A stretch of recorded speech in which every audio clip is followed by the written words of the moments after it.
This page is the front cover of Famimaga 64 magazine from December 13, 1996. It features colorful anime artwork of two characters, likely promoting one of the featured games. The cover highlights a complete guide for Mario Kart 64, promising detailed information on courses, items, and techniques, and also teases strategy guides for Wonder Project J2 and Super Donkey Kong Country 3. Upcoming major titles like Dragon Quest II, Mother 3, Yoshi's Story 64, and The Legend of Zelda 64, Ocarina of Time, are prominently featured, indicating previews or updates within the issue. There's even a headline mentioning Shigeru Miyamoto starting development on a new project.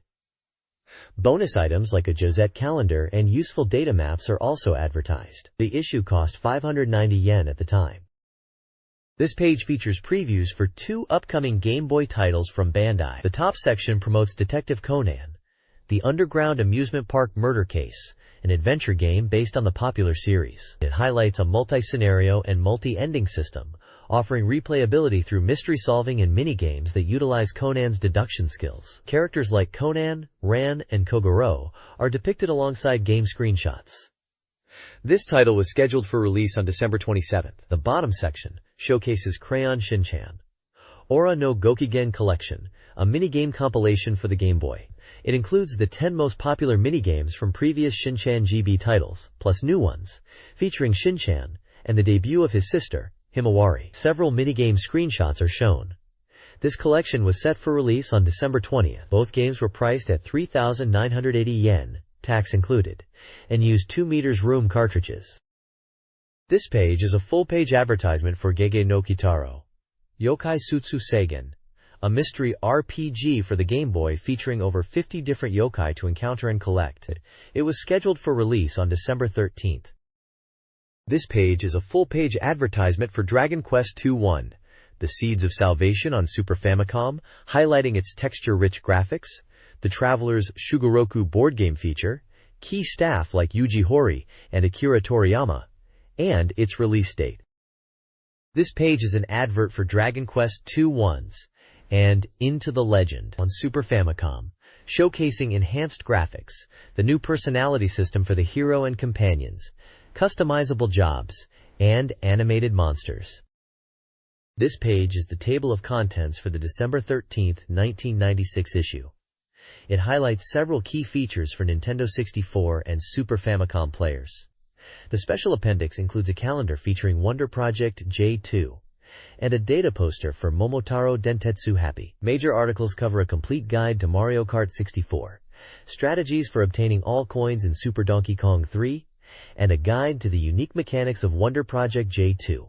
The issue also includes the regular Famimaga ranking box, journal, reader features, and sections dedicated to SateView and RGB topics, along with advanced techniques and new game previews across multiple platforms, including Nintendo 64, Super Famicom, and Game Boy, featuring titles like Wave Race 64, Dragon Quest II, Star Fox 64, and many more. This page is the cover and table of contents for the December 13, 1996 issue, featuring breaking news from Nintendo Space World 96 and focusing on the future of the N64. The report gives a complete, close-up look at the event. Featured content includes a look at the early game of Dragon Quest II on the Super Famicom, showcasing the Alefgard continent, and a monster encyclopedia. For the N64, there's a preview of Jikyo Powerful Pro Yaku 4, based on a thorough check of a sample room, details on the branching path racing game Multi-Racing, and an analysis of the realistic racer rev limit, which features changing road conditions due to time of day and weather. There's also a report on the progress of Fun 64 developers, mentioning titles like Dual Heroes and Doraemon. Other games covered include G.O.D., Hear the Voice Calling You to Awaken on Super Famicom, and several Game Boy titles, Namco Gallery Volume 2, Pocket Puyo Puyo Tsu, Gege no Kitaro, The Monster Creator Appears, and Momotaro Collection 2. The Super Famicom also features Nichibutsu Collection 1 and the Pachinko Game Parlor Mini 4, featuring Carpenter Gensan. This page is a full-page advertisement for Wonder Project J2. Koruro no Mori no Josette, the first Nintendo 64 game from Enix. It's a communication adventure where the player interacts with mechanical girl Josette, whose emotions change based on their actions. The game is now on sale and includes a controller pack. This page provides a special report on the Nintendo 64 Space World 96 event. The big reveal featured is the 64DD, a disk drive attachment for the Nintendo 64 console. It's highlighted as a large-capacity, writable storage medium, aiming to expand the possibilities of N64 software. The report speculates on the first compatible game for the 64DD, pointing to The Legend of Zelda, Ocarina of Time. The page shows a screenshot of Link and hints at exploring the game's system in detail. Images prominently display the N64 console, with the 64DD attached below it, as well as a 64DD disc itself. The magazine covered the event extensively, focusing on the Industry Invitee Day, held on November 22nd at Makuhari Messe. The report also includes details from an N64 panel discussion held during the event. This page presents a special feature on what was then titled The Legend of Zelda 64, provisional name, highlighting it as one of Nintendo's major upcoming titles. Notably, the page states the game is exclusive to the 64DD peripheral. Creator Shigeru Miyamoto provides insights, describing his goal to make the game feel like an interactive, real-time movie. He emphasizes using the new 3D environment to enhance the player's sense of presence and immersion, while carefully designing the balance between player control and seamless transitions. Screenshots show polygonal graphics featuring Link battling a Stalfos, exploring a landscape, and a scene with the Triforce, hinting at its importance. The game's release date and price were listed as undecided at the time.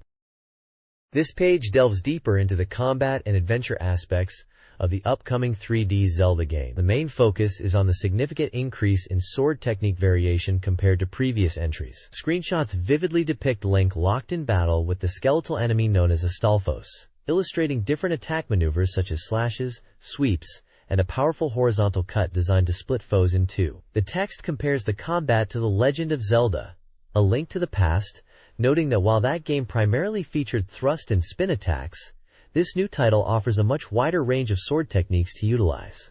Series creator Shigeru Miyamoto is also featured, discussing how the game will leverage the hardware's unique capabilities, specifically mentioning a rewriting function. He hints that this could allow for dynamic gameplay elements, potentially altering enemy strength based on the player's progress, or changing map layouts. Miyamoto also confirms that classic adventure elements like treasure hunting and intricate puzzle solving are being deeply integrated to enrich the player's journey. This page features Yoshi's Island 64, the tentative title for the upcoming Nintendo 64 2D action game, known internationally as Yoshi's Story. The article emphasizes that this is a 2D action game only possible on the N64 hardware. A major highlight is the distinctive graphical style, which utilizes rendered characters and aims for a picture book aesthetic, incorporating textures and designs that resemble paper cutouts and cardboard. Shigeru Miyamoto is quoted, explaining that the game will feature many things that wiggle and squirm, including the backgrounds. He also mentions that the development team is aiming for a total of over 60 stages in the final game. The text notes that the graphics are currently being further improved beyond what is shown. Screenshots depict Yoshi in various environments, showcasing the unique visual style, camera perspective changes, and encounters with enemies like Shy Guy and bees emerging from a hive. The game promises varied level design and dynamic camera work to enhance the 2D gameplay experience. This page showcases surprising software featured at an event.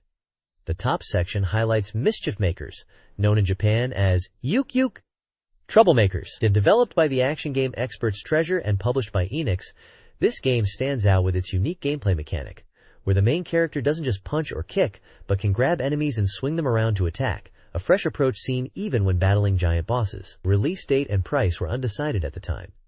The lower section presents Aero Fighter's Assault, titled Sonic Wings Assault in Japan.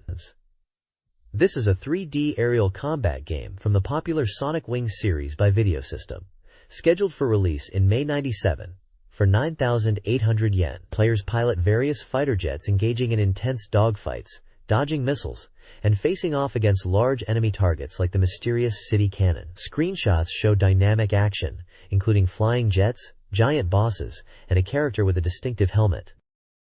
Nintendo's upcoming 64 games were previewed, showcasing exciting new titles. Kirby Air Ride, a 3D adventure, was highlighted, promising charming visuals. Star Fox 64, Lilat Wars in Europe, a shooting game, promises an evolution of the SNES classic, featuring aerial combat, boss battles, and the new Rumble Pack, Super Robot Spirits, a robot fighting game, showcases impressive mech battles. Finally, Star Wars Shadows of the Empire, a space and ground combat title, features battles against Imperial forces and iconic characters like Dash Rendar. Release dates and prices were still undetermined for all the games. This page gives us a look at more titles coming to the Nintendo 64, alongside new announcements for the Super Famicom and Game Boy. For N64, we have Koei's Mahjong 64, featuring character visuals and extensive rule customization, though release details are still pending. The big news is the reveal of Mother 3, Shigesato Itoi's next RPG. Early glimpses show unique environments like mysterious structures, and a lively bar stage with quirky characters. We see the young protagonist exploring a 3D world and hints of aerial travel. Mother 3 is also listed with no confirmed date or price yet. Moving to SFC and Game Boy, the page highlights several new games from Human. Game Boy fans can anticipate a fishing game where you reel in impressive catches like Largemouth Bass, a charming puzzle game featuring Kirby, likely Kirby's Star Stacker, and a title evoking the nostalgia of classic game and watch games, specifically referencing Fire. On the racing front, Human unveiled Human Grand Prix, the new generation, a full polygon racing game for the Event 64, showcased at their event booth.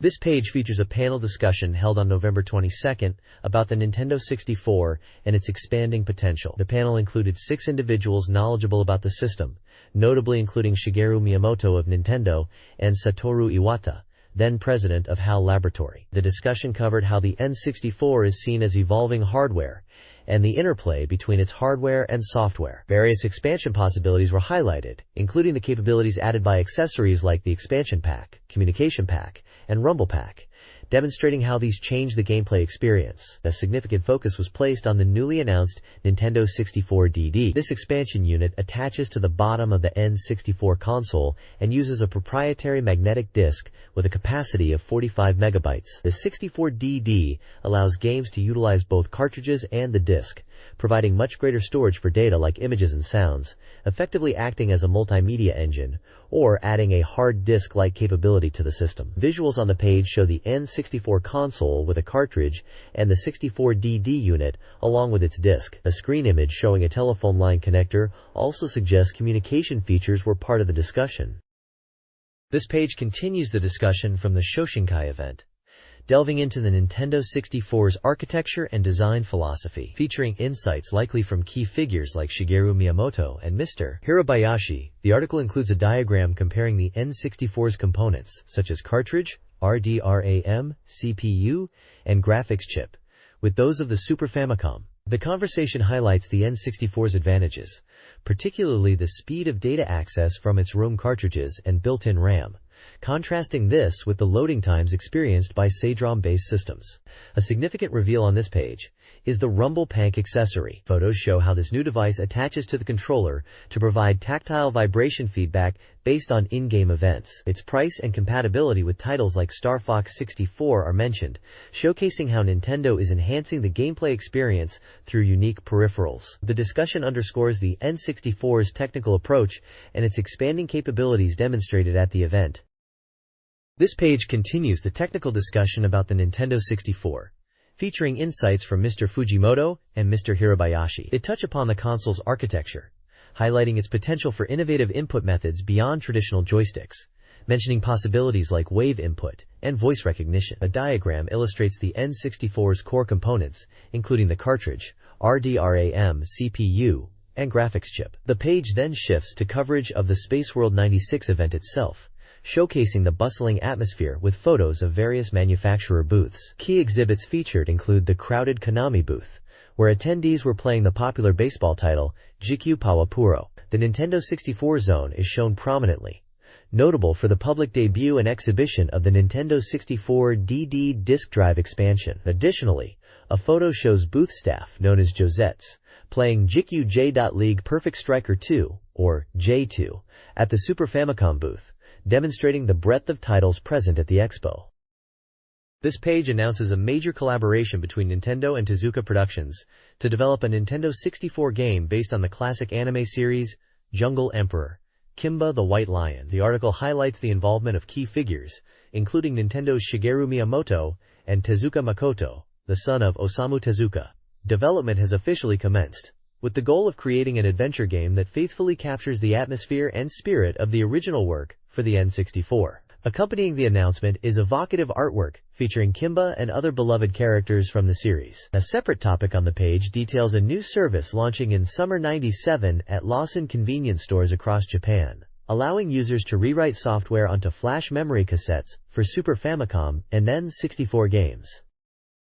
This page presents a comprehensive look at the opening sections of Dragon Quest II for the Super Famicom. Acting as a world guide to assist players, it focuses on the foundational continent of Aleofan. The article previews the area right before the game's release, showcasing a detailed map highlighting key locations such as Reprieve Village, the Tower of Najimi, the Salamander's Cave, and Aleofan Town.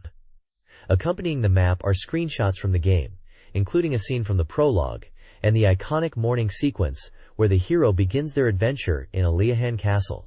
The text explains that the protagonist sets off on their journey from Aleofan on their 16th birthday. It emphasizes the importance of the initial prologue scene and encourages players to watch it before starting the game. Details about the Super Famicom release are also included. The game was scheduled for release on December 6th at a price of 8,700 yen, supporting up to 3 backup saves. It's clear this guide is designed to give players a head start on the classic adventure. This page provides a helpful guide to the initial steps in Dragon Quest II for the Super Famicom, focusing on the starting town of Aleofan. It details how to form your party at Ruda's Tavern, introducing the various job classes available. The guide emphasizes the importance of visiting the town's shops, including the weapon and armor shop and the item shop, to equip your party and purchase essential supplies like healing herbs and antidotes. Screenshots show key locations like the church for healing, revival, and status ailment removal, and the inn for resting and recovering HP/MP, noting the cost per person. The page also features a map of Aleofan Town and strongly advises players to thoroughly explore every corner, including checking barrels, drawers, and even wells as hidden items can often be found in these places. This is presented as crucial preparation before venturing outside the relative safety of the town. This page continues the guide for the early stages of Dragon Quest II after leaving Aleofan. It suggests talking to townspeople for information and starting your adventure by gaining experience in the immediate vicinity before tackling the first dungeons. 2 key locations are highlighted: the Cave of Misaki and the Tower of Najimi. The guide recommends the Cave of Misaki first, suggesting a target level of 45.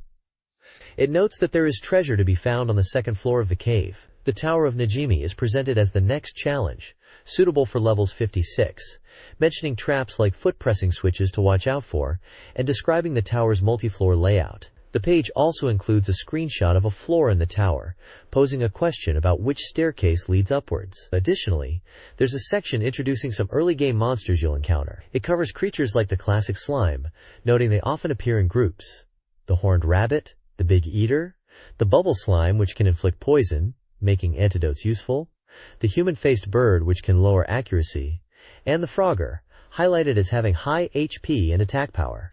This section gives players a heads-up on what to expect in these initial areas. The next page provides detailed map layouts for 2 early-game locations in Dragon Quest II. On the left is the Cave of Misaki, showing maps for the B1F and B2F levels, illustrating the winding paths and potential dead ends within the cave. To the right are maps for the Tower of Najimi F, presenting layouts for B1F, 1F, 2F, 3F, and 4F. These maps depict the vertical structure of the tower, highlighting stairs connecting the different levels. There's also a screenshot showing a room on the 4th floor of the tower, accompanied by text asking about who might be living in the large room there. These maps serve as essential guides for players navigating these challenging early dungeons, showing the routes and structure of each floor. This page transitions from Dragon Quest II to cover the beginning of Dragon Quest II-1, the Seeds of Salvation, guiding players from the continent of Alefgard towards the village of Rame and the challenging Cave of Temptation. It acts as an early-game walkthrough, showcasing screenshots of the world map, the village, inside an inn, dungeon exploration, and even a battle against powerful monsters like the Demon Swordsman. The guide emphasizes preparing for the journey, mentioning the importance of shops, While a full table of items is shown, it details available weapons, armor, and items like the turban, medical herb, and chimera wing, along with who can equip them, ranging from the hero to the gadabout. Key tips provided include exploring suspicious areas off the beaten path, speaking to everyone in the village of Ringquipim for information, and being cautious within the Cave of Temptation. Screenshots illustrate specific points of interest within the dungeon, such as dangerous cracks in the floor, a mysterious staircase sealed by a stone wall, and a strange floor pattern described as a place where light swirls. The guide suggests a target level of 56 for the Rame area and 67 for the early floors of the Cave of Temptation, B1F, B3F, indicating the increasing difficulty. It highlights that the Cave of Temptation is crucial for progression into the new land. But overcoming the sealed path requires solving a puzzle, hinted at by talking to people. This page continues the guide for Dragon Quest II-1, The Seeds of Salvation, focusing on the challenging Cave of Temptation. It features a section dedicated to the monsters encountered in this area, serving as an encyclopedia. The monster list includes the caterpillar, Almirage, known for casting sleep as shown in a screenshot where a party member is put to sleep, the ghost anteater, a physically strong enemy despite its confusing appearance in the image, the heal slime, which can heal monsters, the magician, whose fireball spell bypasses armor requiring strategic defense, and the killer bee, which can call for reinforcements, shown in a screenshot. A map of the Cave of Temptation is also presented, showing floors B2F, B1F, and B3F. Tips for navigating the dungeon are provided, warning players that powerful enemies reside within. It advises ensuring the party has good armor to mitigate physical damage, but notes that the magician's spell requires using the defend command. A helpful tip is included. Attacking a sleeping party member will wake them up. Screenshots illustrate typical battles in the dungeon, displaying character stats and monster encounters. This page features a preview of the upcoming baseball game, Jikyo Powerful Pro Yakyu 4, known as Power Pro 4. The game's cheerful mascot character is prominently displayed alongside screenshots showcasing the gameplay on the field. The article highlights significant improvements, stating that pitching and batting strategy has become even more interesting, and boldly claiming everything is 50% more powerful, albeit as an estimate. The preview is based on impressions from playing a sample version of the game, noting that it is still under development. The text touches upon the refined gameplay mechanics, suggesting the visual improvements are just one aspect of the enhancements. The page confirms the game is set to release on February 28, 1997, for the Nintendo 64 console. This page continues the preview of Jikyo Powerful Pro Yakyu 4, diving deeper into the gameplay mechanics. It highlights how different camera angles significantly alter the perception of distance and pitching. The article notes that changing the batting camera angle makes the pitches appear much faster due to a lower viewpoint. It then details various pitch types, starting with curveballs. Quote, "These are described as popular breaking balls that are challenging to hit if the batter is fooled by the curve's angle and drop. Different sections discuss low curve balls, good for ground balls, and the ideal way to hit them by aiming the cursor vertically. Next are sliders and shoots. And these are horizontal breaking balls." The text explains that sliders break away from a right-handed batter, while shoots break inside. The difficulty in hitting them depends on how well the pitch is controlled, with the ideal approach being to slightly move the batting cursor horizontally to match the ball's movement. Finally, sinker-type pitches, ook, are covered. Sinkers break inwards and downwards for a right-handed pitcher against a right-handed batter. The article emphasizes that hitting these requires precise timing due to their movement. Pitching effectively involves aiming low or high depending on the situation, and mastering the control of these difficult pitches is crucial, especially those with significant break. The reviewer notes that sinkers, particularly well-controlled ones, seem particularly difficult to hit. This page showcases the robust features and customization options in Jikyo Powerful Pro Yakyu 4. It highlights that the game offers 6 different modes, including the popular Success mode, which has evolved since previous installments. Players can engage in various types of matches, from single-player and two-player games to a spectate mode for watching CPU versus CPU matchups. The game includes 11 real-world stadiums, with detailed dimensions like fence and center distances, adding to the realism. A feature called Meet Cursor Lock-On is mentioned, suggesting an option for automatic cursor tracking, potentially useful as a handicap. Furthermore, the page details the extensive game settings available, covering everything from computer difficulty and inning length to rules and display preferences. Options like displaying the fly ball drop point are noted as particularly helpful for beginners. Regarding player data, the roster is primarily based on the previous season, with acknowledgments that some players may differ due to real-life changes, and mentions specific excitement surrounding the Giants team roster. This page delves deeper into the modes and features of Jikyo Powerful Pro Yakyu 4.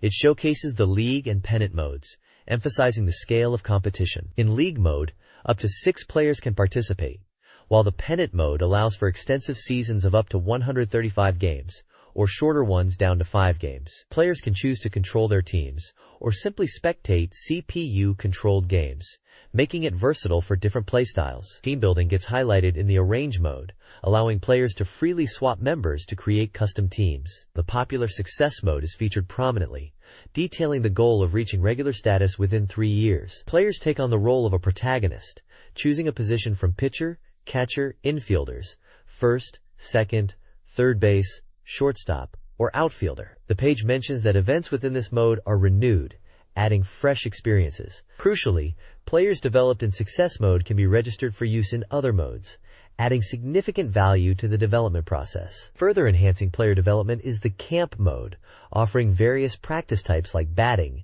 pitching, base running, fielding, and overall practice sessions designed to simulate game situations and hone skills. These practice modes allow players to teach their body the mechanics needed for success. The next page showcases the N64 racing game MR Championship. This title introduces a fresh concept called the Multi-Grand Prix, where players pilot specially tuned monster machines capable of handling diverse terrains. The core feature is the dynamic track design, which includes branching points allowing drivers to choose between an on-road or off-road route during the race. Each path offers a distinct driving challenge before merging back together later in the lap. Mastering both high-speed pavement and challenging dirt sections is key to success in this unique championship. This page delves deeper into the diverse and challenging courses featured in MR Championship.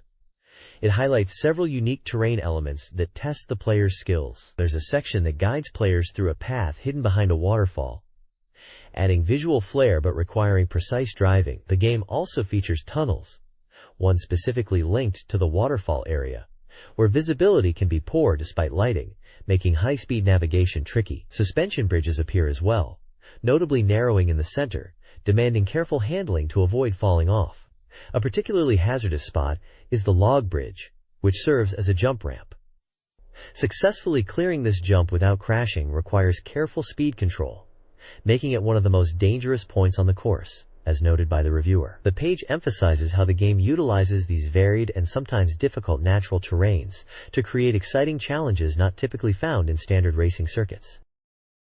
This page provides a detailed look at the heads-up display and car customization options available in MR Championship. It explains the various elements visible on screen, including the remaining time for limited modes, the overall course map showing player position, total race time, current rank, lap times, and record times. The page also covers the tachometer and speedometer for monitoring the car's status, and the current gear selection. A significant part of the page is dedicated to the game's 8 adjustable car settings. Players can tweak aspects like handling, engine characteristics, torque, balance, high revs, gear ratios, brake effectiveness, aerodynamics, downforce, tire type, on-road/off-road, drive wheel configuration, 2WD, 4WD, and suspension stiffness, soft, normal, hard. The game emphasizes that players should choose the best settings based on the specific course conditions, such as whether it's an on-road or dirt track, to achieve optimal performance and successfully navigate challenging sections like jumps and corners.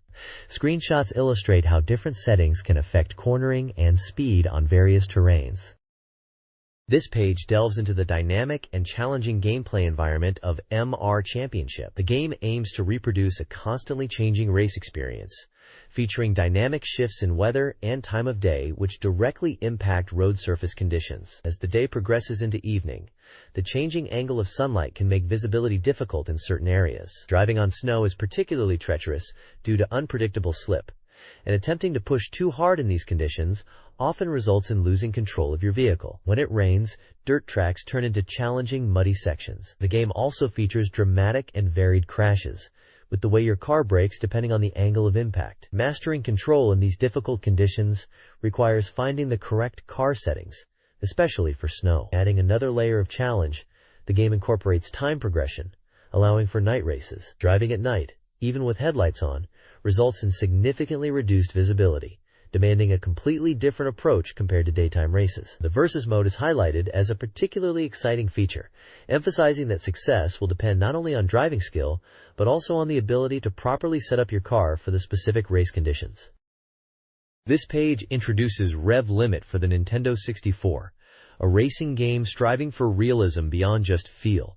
By simulating dynamic changes like weather and the passage of time, the game features several cars with different performance levels that players can tune. A notable addition for realism is the oil temperature gauge, one of many instruments players must monitor to avoid engine damage during races. Racing conditions change significantly. Night races, even with headlights, have reduced visibility, requiring a different strategy. The game also allows players to change viewpoints freely and perform actions like drifting. Visual effects, such as light on the windshield and the sense of speed, are calculated based on the car's performance. Published by Seta, the game was scheduled for a February 1997 release. This page delves further into the realism of Rev Limit for the N64, focusing on vehicle tuning and selection. It emphasizes that successful racing requires adjusting car settings to match both the course and the specific vehicle, highlighting parameters like power, weight, and aerodynamics. Incorrect tuning can have serious consequences, such as poor aero balance, causing the car to lose grip and crash. Demonstrating the game's detailed simulation, players can choose from at least 11 different cars, each with unique characteristics like displacement, power, torque, and weight. The article lists several examples, including powerful but heavy cars, lightweight high-power machines for advanced players, and beginner-friendly options with lighter bodies. The game models these differences, making car selection and strategic tuning crucial for victory. The depth of tuning and varied car types are presented as key features for racing enthusiasts. This page continues the discussion on Rev Limit, highlighting the dynamic conditions players will encounter during races. The game simulates changes in time, progressing from day to dusk and night, which affects the scenery and visibility. Weather, specifically rain, is also a factor that constantly changes the road surface conditions. As it gets dark, visibility worsens, necessitating the use of headlights, which can be turned on with a button press. Rain makes the track slippery, significantly impacting handling and increasing the chance of spinning out. Driving in the rain also affects tire wear, potentially requiring strategic pit stops for tire changes. The combination of night and rain presents the most challenging conditions, making it very difficult to see ahead. These features emphasize the game's focus on realistic racing simulation, where adapting to changing environments is key to success. This page delves into the varied course designs in Rev Limit, showcasing different environments beyond standard circuits. The game features circuit courses, which are wide and allow for safe racing, including scenic beachside tracks. City courses offer a contrast with many corners and tunnels built between buildings. Guardrails are close, limiting overtaking opportunities and making the course challenging due to the risk of hitting them. Finally, mountain courses feature significant elevation changes and narrow roads, making visibility poor and overtaking difficult. Players are cautioned that powerful cars are needed for mountain climbs to avoid engine issues. The game provides diverse racing experiences across these distinct locations. This page showcases the N64 golf game, Ico no St. Andrews, Glory of St. Andrews. Released on November 29th for 9,800 yen, this 64 meters game requires a controller pack and supports up to 4 players. The game emphasizes comfortable shot control using the N64's unique 3D stick, allowing players to easily perform various shots like fades, draws, and straight drives simply by tilting the stick. 2 key meters are highlighted as crucial for managing shots. The courses are designed to realistically recreate the feel of St. Andrews, minimizing artificial elements. Gameplay is also significantly impacted by environmental factors such as weather, including wind direction and speed, and terrain features like challenging bunkers. The visuals capture detailed course elements and changing skies, adding to the immersive experience. This page delves deeper into the mechanics of creating and developing a custom golfer.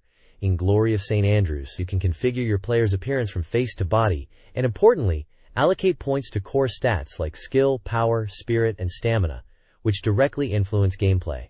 The game emphasizes character growth through play. Screenshots show a player's skill stat increasing after practice, illustrating that continuous play helps improve your golfer's abilities. Building a strong character is essential, especially for tournaments, as lower stats make winning more challenging. The different stats have specific impacts. Skill affects accuracy and shot shaping. Power dictates distance. Spirit helps manage pressure in clutch situations, like putting or bunker shots. And stamina influences performance over the course of a round. To improve, focus on the specific aspects you want to develop. While progress is certain, it takes time and dedication to raise these stats significantly.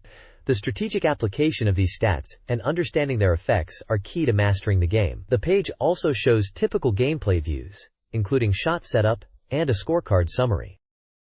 This page unveils Dual Heroes, a new 3D fighting action game from Hudson Soft, coming to the Nintendo 64. The main headline announces the reveal of a new character's formidable form. The game features characters battling in futuristic, diverse environments, including a desolate future world with an oriental flavor, on top of a moving train, and in a vast arena at the base of a giant tower called Zal, potentially linked to a powerful opponent. Screenshots showcase the game's polygonal graphics, highlighting characters like Gay and Zen, performing various fighting moves, such as punches and throws. The text mentions that players can move freely within a 360-degree space, and dynamic camera angles are utilized during combat. While the release date, price, genre capacity, and player count are listed as undetermined data, the page focuses on the intense, free-roaming combat and the unique stages where these superfighters will clash.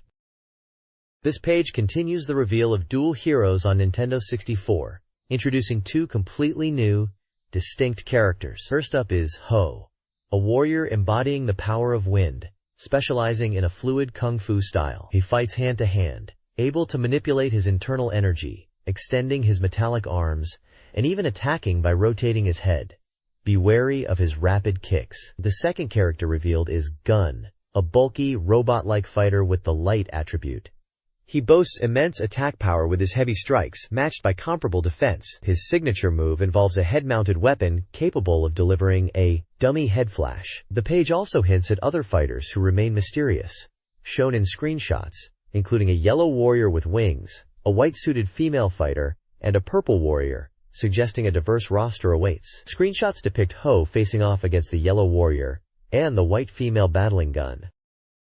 The next page features Super Space Niter Pro Baseball King from Imagineer for the Nintendo 64, scheduled for release on December 20th for 9,980 yen. This baseball game supports up to 4 players and requires the controller pack. The game offers a pennant race mode where you compete for the championship, and an open match mode that allows for customizable games with up to 4 players. A major feature is the variety of stadiums available. In addition to the 12 official professional baseball stadiums, depicted with polygon graphics, there are 4 unique original stadiums. These include a stadium on a sandy beach, one in space with half gravity, a park with unusual fence heights, and a wide field. Screenshots show the game's interface for selecting matches and teams, setting player controls, and highlight key moments like championship victories and tough losses.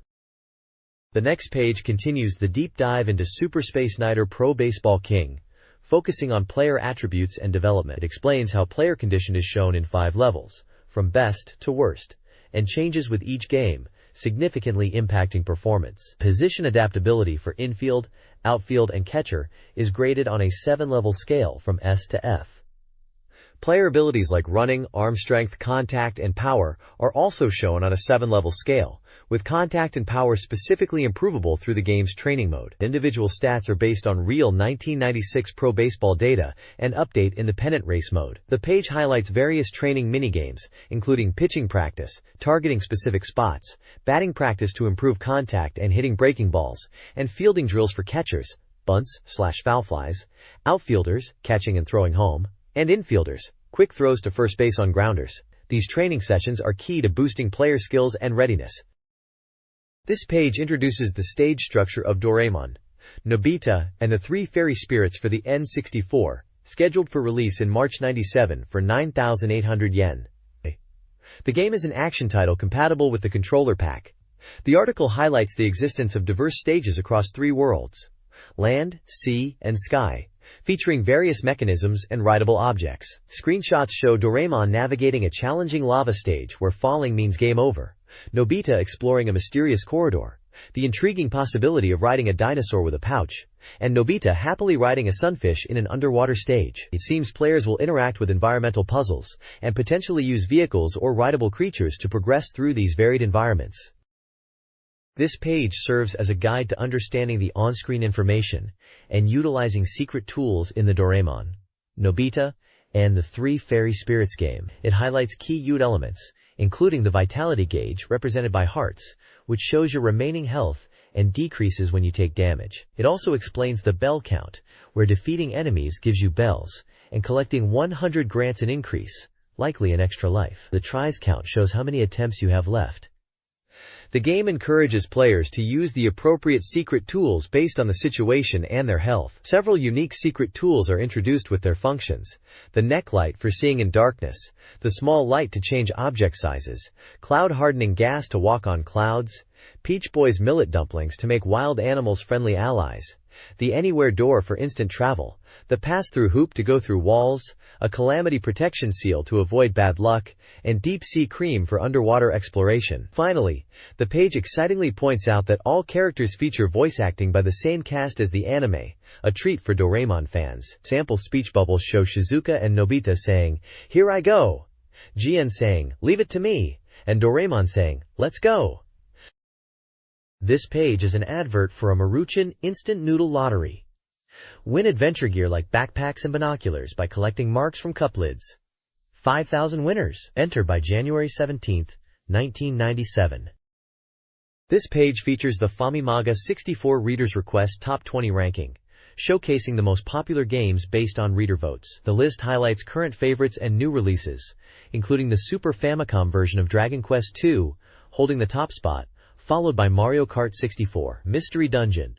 Shiren the Wanderer, GB the Monster of Moonlight Village makes a significant jump to third place, despite its release delay, prompting discussion on its potential to climb further. The ranking provides a snapshot of what readers were excited about, covering various platforms like Super Famicom, Nintendo 64, and Game Boy, with notable titles like Street Fighter Alpha 2, Donkey Kong Country 3, and upcoming games like Mother 3 and Paper Mario, listed as Super Mario RPG 2 working title, also making appearances. The points listed reflect the votes received from readers. This page continues the Famimaga readers ranking for 96, focusing on new releases as evaluated by readers. The main game highlighted is Puzzle Nintama Rantaru for Game Boy, a puzzle game with action elements from Culture Brain. It ranked 17th overall with a score of 19.09, receiving its highest marks in the characters category. 3.57, 12th place. Scores are also provided for categories like music, controls, and originality. Reader comments note it was found interesting, though some were less impressed with the minigames.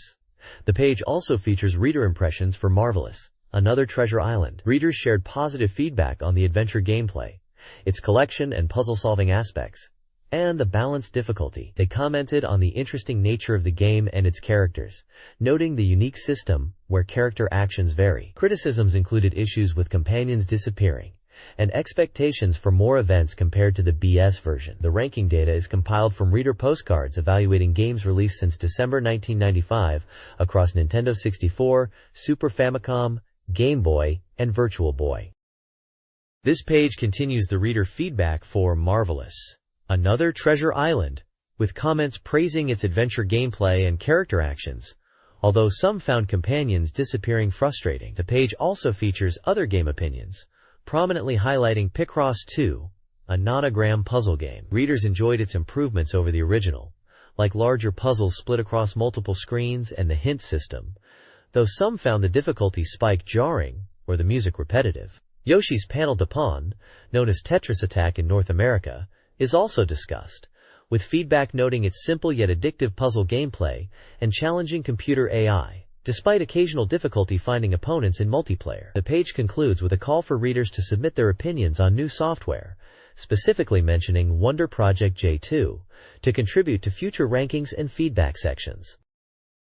This page presents the weekly sales rankings for the weeks of November 4th to November 10th, and November 11th to November 17th. Both charts show Pokemon Red/Green/Blue dominating the top spot with significantly high points. The text highlights Pokemon's stable lead and mentions games like Picross 2 and Yoshi's Panel-Depon, known as Tetris Attack in North America, also ranking highly, following up on the reader feedback discussed on the previous page. Wave Race 64's rank fluctuates, dropping slightly in the first week shown but ranking high in the second week.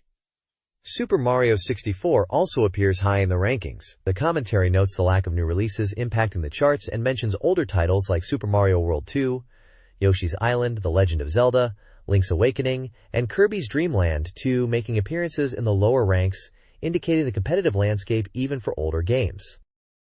This page presents a vibrant preview and perfect guide for the highly anticipated Mario Kart 64 on the Nintendo 64. Titled Mario Kart 64 Perfect Guide, it promises a thorough analysis of the game's fundamentals right before its release. The text enthusiastically tells fans that this guide is the perfect warm-up for the race, and will help them prepare while they eagerly await the game's launch. The artwork is dynamic, featuring the iconic cast including Mario, Luigi, Peach, Yoshi, Donkey Kong, Wario, and Bowser in their karts, along with Toad and Lakitu. Key game details provided include its N64 platform, racing genre, 96 meters size, support for up to 4 players simultaneously, and controller pack compatibility. The page clearly states the game is scheduled for release by Nintendo on December 14th for 9,800 yen.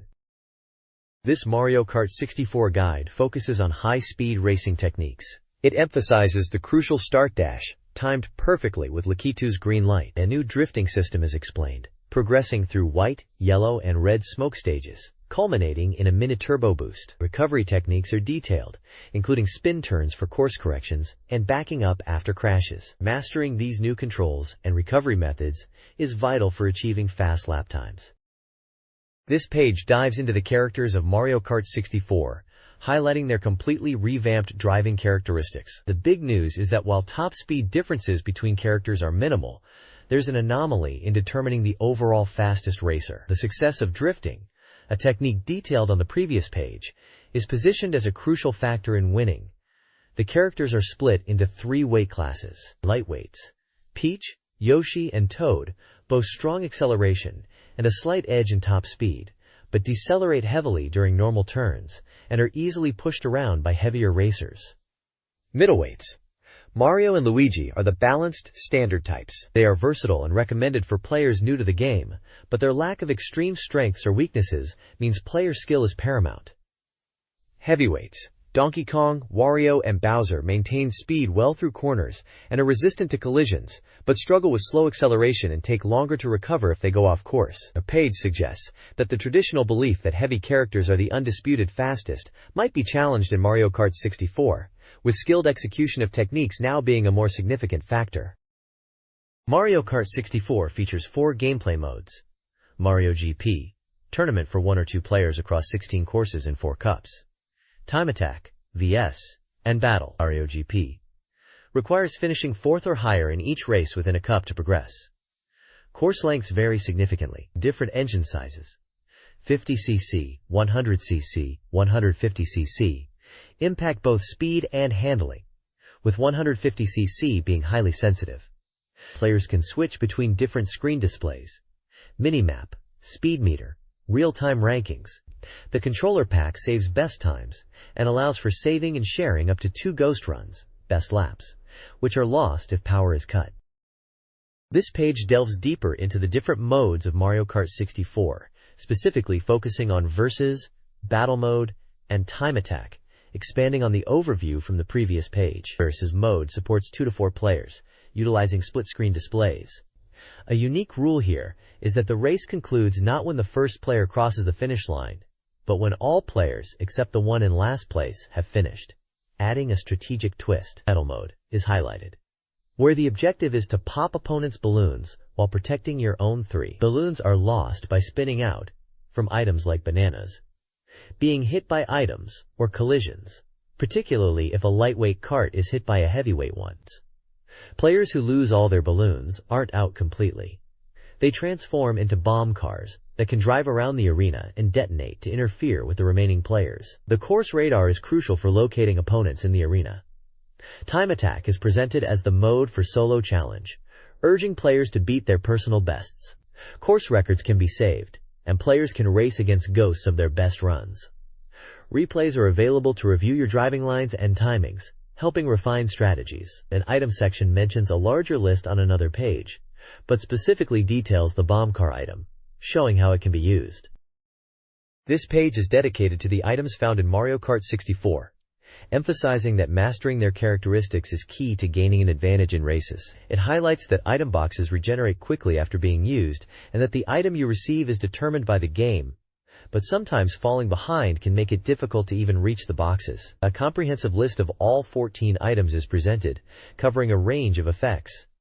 Items include direct attacks like the green shell and its triple variant, the homing red shell and its triple version, and the dreaded spiny shell that targets the lead racer. Defensive and strategic items are also detailed, such as the banana and banana bunch for creating traps, the mushroom and golden mushroom for speed boosts and shortcuts, and the star for temporary invincibility. Other items provide disruptive effects across the track, like the lightning that shrinks all opponents, and the boo that makes you invisible and steals an item. Finally, there's the deceptive fake item box, which looks like a real item box but explodes on contact. Understanding how to use and defend against this diverse array of items is crucial for success on the track. This page continues the discussion of items in Mario Kart 64, focusing on how they are used and strategic placement. It highlights the set state, where items like single bananas, banana bunches, or triple shells can be held behind the cart, providing a defensive barrier or allowing for strategic deployment. The page also notes changes in shell behavior from the SNES version, showing green shells bouncing off walls and red shells making sharp turns to pursue opponents. It offers tips for item placement, suggesting hiding fake item boxes among real ones, placing banana bunches on narrow paths, or concealing single bananas behind item boxes to catch rivals off guard. Finally, it provides a crucial tip. If you slip on a banana, pressing the B button immediately allows for a quick recovery, minimizing lost time. This page dives into the racecourses of Mario Kart 64, presenting a guide to the game's unique tracks. It covers all 16 racecourses spread across 4 distinct cups, plus briefly mentions the 4 battle mode courses, suggesting players just need to buy the game and race them. The 4 cups are introduced with increasing difficulty. The Mushroom Cup is for beginners, where you can largely keep the accelerator pressed down. The Flower Cup is intermediate, featuring narrower paths that demand precise handling.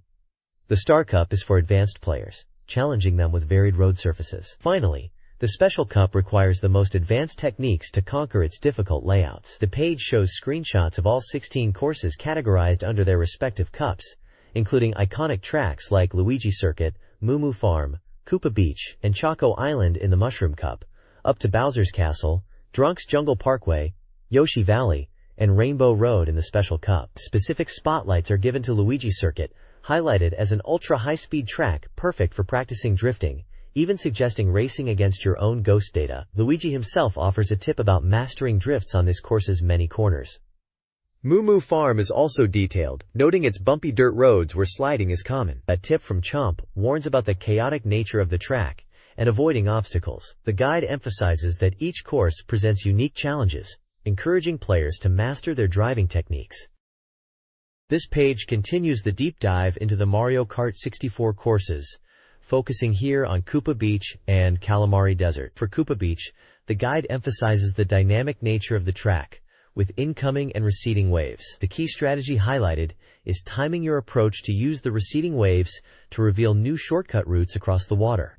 However, beware of the pesky crabs that will cause you to spin out if you touch them. 2 types of shortcuts are shown, one accessible via a jump ramp, and another by timing the wave retreat. The text challenges players to try the shortcut despite the crab hazard, suggesting it's worth the risk. Next up is Calamari Desert, notorious for its railway crossing and the unpredictable terrain. This section focuses on the challenge of navigating the tracks, asking the player what they would do when the train approaches. Stop, attempt to cross, or find another way. The 3 options are illustrated with screenshots showing successful crossing, using a mushroom, a failed crossing, crashing into the train, and stopping safely. The magazine advises that stopping and waiting is the safest option, but attempting to cross, especially with a mushroom, for a speed boost through the railway section, offers a potential advantage. It's all about calculating the distance and timing, The railway itself is a speed killer without an item, making the mushroom strategy vital if you dare to cross. This page continues the Mario Kart 64 course guide, presenting tips for 2 more tracks. The first is Toad's Turnpike, surprisingly labeled here as Kinopio Highway. This course challenges players to race on a busy highway filled with large trucks and buses, requiring careful navigation to weave between the traffic. Screenshots illustrate the thrill of passing vehicles closely and the consequence of crashing. The guide emphasizes the importance of finding openings between vehicles to maintain speed and avoid accidents. Next is Frappe Snowland, a slippery, snow-covered course. The main hazards include the icy road surface, which makes drifting tricky, and stationary snowman obstacles scattered throughout the track, including sculptures resembling Mario and Yoshi. The course also features icy bridges and the risk of falling into the cold river. The tips focus on managing the slippery conditions and avoiding collisions with the snowmen. This page continues the Mario Kart 64 course guide, detailing 2 more tracks. First up is Choco Mountain. This course is characterized by intense elevation changes and thick fog that severely limits visibility, making it hard to see what's ahead. It also features falling rocks caution signs, hinting at potential hazards from above. A key difference noted is that 50cc races have guardrails, while 100cc and above do not, increasing the risk of falling off the tricky mountain path. The page includes screenshots showing the foggy conditions and the warning sign. Next is Mario Raceway, described as a course defined by its series of consecutive, complex curves that demand skilled drifting techniques to navigate effectively. Mastering drifts and utilizing the Mini-Turbo Boost are crucial here. The guide highlights the difficulty of quickly switching drift directions through the turns. Screenshots illustrate both successful drifts, with sound effects like hot and shot, and the penalty of going off course, which significantly slows you down and makes recovery challenging. A side note from Mario's course guide suggests this track is ideal for time attack and is appropriately named after Mario himself. This page continues the Mario Kart 64 course guide, detailing 2 more challenging tracks. First up is Wario Stadium, presented as a massive off-road supercross course built within a stadium. The guide notes its wide layout, potentially easing drifting, but highlights numerous jumps and washboard-like surfaces that demand steady driving and airborne control. Look out for Wario's face, proudly displayed on a giant screen. Following is Sherbetland, a technical ice course where visibility is low due to snow. The slippery ice makes navigation difficult, and you'll encounter cracks in the ice and even friendly penguins wandering across the track, especially inside the tunnel, which is their home. Be careful not to hit the walls, as this will cause you to spin out. This page continues the Mario Kart 64 course guide, moving on to 2 more iconic tracks. First is Peach Circuit, described as a high-speed and technical course that lets you blast past Peach's castle. The guide highlights the combination of speed and technicality, mentioning notable jumps and a challenging final curve that requires caution. Peach herself offers advice, noting the location of her castle near a jump. Next up is Bowser's Castle, presented as the Demon King's fortress, shaking in the flames. This course is noted for its difficulty, featuring the terrifying wave attacks of the Thwomp Tag Team and movement within the castle itself. The layout features many straight corners and obstacles like lava, with the guide suggesting that drifting is not particularly useful here, emphasizing maintaining a steady line instead. Bowser appears as the course guide, boasting about the realism of the fire-breathing statues.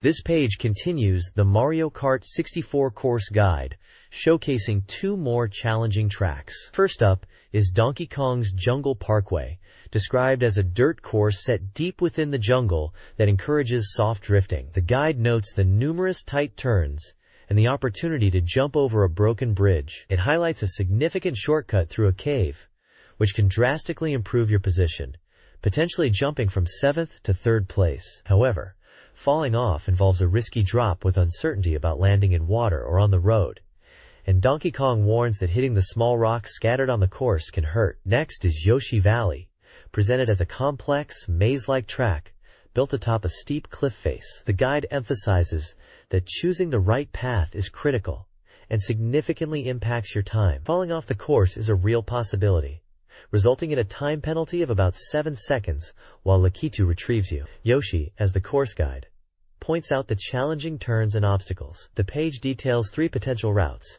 a safe detour, Route 3. A dangerous narrow path, Route 2, with no obstacles but no railings. And a dangerous closed path, Route 1, filled with spiky obstacles, rated 100% dangerous. This page continues the guide to the challenging Special Cup courses in Mario Kart 64. First up is Ghost Valley 64, a spooky track with bumpy wooden road surfaces where mastering drifting is essential to earning the title of Drift King. The guide notes that the track is covered in planks, making it easy to slide. Obstacles include boos and bats, and falling into the surrounding lake is a constant threat. The course guide is a boo, Teresa. Next is the legendary Rainbow Road, the final course of the Special Cup. This extremely long track, stretching about 2 kilometers per lap and taking around 2 minutes to complete, demands full throttle and drifting through every single corner under high tension. The guide emphasizes the sense of freedom, despite the danger of falling. Unique challenges include chain chomps, wawans, running backward on the track, which cause major crashes if hit, and the beautiful neon signs illuminating the sky above the course. Lakitu acts as the course guide here, questioning whether you can successfully drift past him. Surviving this long, intense race requires unwavering focus. This page shifts focus from racing to the chaotic world of Mario Kart 64's battle mode, presenting the 4 unique arenas available. It explains that players can choose a course based on their preferred strategy and the number of participants. First is Big Donut, a course shaped like a donut floating on deadly lava. Falling into the center or off the edges results in a quick loss. The guide suggests using the radar to locate opponents and emphasizes that knocking rivals into the lava is an effective tactic. Next is Block Fort, a 3-story structure made of blocks. This course requires navigating multiple levels and using items strategically, as falling off the edges is common. The radar is key to tracking enemies across the different floors.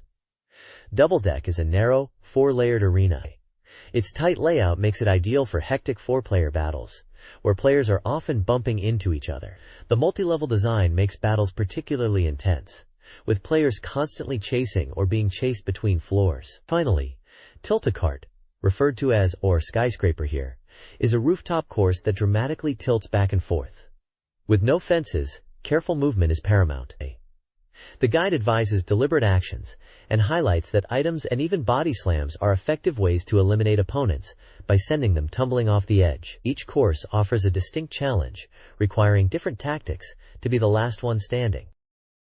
This page features the Famimaga Journal, AR, which is packed with fresh information for readers, specifically highlighting upcoming events. First up is the Tokimeki Memorial Fantastic Christmas in Velfar event, hosted by Konami. Scheduled for December 21st at the Velfar venue in Tokyo, this event requires pre-application via postcard for a chance to attend. The entry fee is 3,000 yen. Attendees can look forward to presentations detailing the event's contents, a viewing of Fujisaki Shiori's solo debut video, and the latest information on Tokimeki Memorial. Expect appearances from voice actors involved in the series. There's also a giveaway for a special Fujisaki Shiori telephone card. The page also spotlights Christmas events happening at Namco's Namja Town Indoor Theme Park in Ikebukuro, Tokyo. These events run from November 30th to December 26th. Namja Town has several limited-time attractions during this period. One is the Snow Night event, where artificial snow falls in the hall called The Wall. Another is the Christmas Carol Symphony, also held at The Wall, featuring a choir singing carols on select dates. Finally, the Holy Market is set up at the Namja Museum, offering Christmas goods and trees, with free entry to the museum during the event period. The page includes a table outlining the various entry and passport prices for Namja Town. Photos show the Snow Night Hall and the choir performance. This page showcases a trio of new releases for PC and Game Boy. First up is the PC software. Hanabi Shokunin ni Naru, Let's Become a Fireworks Craftsman, launching December 20th. This unique simulator lets you design and launch your own virtual fireworks displays on Windows 95, complete with a mode to hold your own fireworks competition. It looks like a deep dive into the art of pyrotechnics from your computer screen.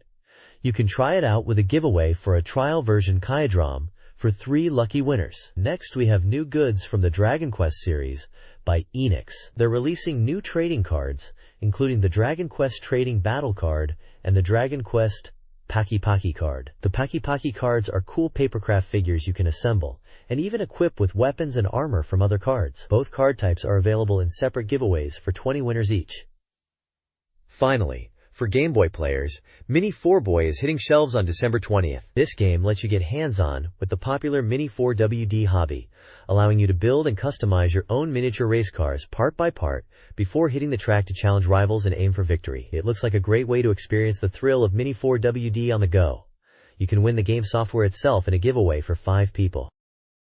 This page highlights new media releases and arcade entertainment. Headlining the Kraydrom section is a digital art book for Nausicaa of the Valley of the Wind, offering PC users a chance to explore over 600 original drawings. It also hints at more Studio Ghibli CD-ROM releases in the future. The CD, video, and book section features a variety of releases. You can find game soundtracks like the Symphonic Suite for Dragon Quest II, and the Game Sound Collection Volume 4 for Shadow Struggle. There are also character crids from Tokimeki Memorial, including a debut single from Shiori Fujisaki's voice actress. Anime fans can check out new videos like the 21st episode of the Ranma 1/2 TV series, and the first episode of the variable Geo OVA. Plus, a complete strategy guidebook for the PlayStation RPG Arc The Lad 2 is available. For arcade fun, SNK is introducing their Neo-Print photo sticker machine, allowing users to create personalized stickers featuring character frames. Finally, the page includes information on how to apply for the various prizes being offered. This page features a reader survey titled, "We Want to Hear Your Opinions," and a gift giveaway. The survey asks readers for demographic information like age and school type, and importantly, their opinions on the magazine's content and their gaming preferences. Questions cover which articles they enjoyed most in this issue, what they want to see in future issues, which game consoles they own, mentioning Nintendo 64 and Game Boy Pocket, and what games they are interested in buying. The reader giveaway offers a total of 60 prizes. This month, 10 winners each will receive one of 6 different games: SFC Nichibutsu Collection 1, SFC Parlor/Mini 4, SFC Dragon Quest II, SFC Momotaro Dentetsu Happy, GB Namco Gallery Volume 2, or GB Momotaro Collection 2. The page also includes instructions on how to enter the giveaway by filling out a postcard with survey responses and contact information. Finally, a list of winners from a previous issue's giveaway is shown.